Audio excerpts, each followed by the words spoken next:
யாரா அவன்?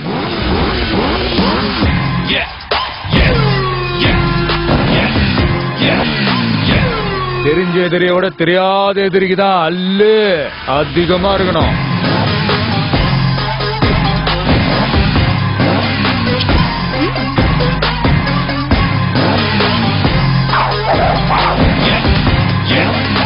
விளையாடலாமா?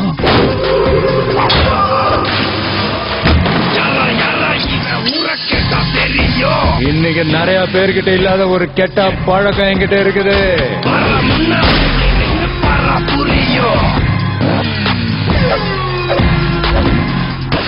நீ என்ன பெரிய வசூல் பண்ணுனா?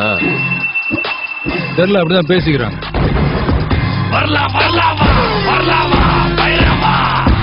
எப்ப வரும்னு சொல்லணுமா?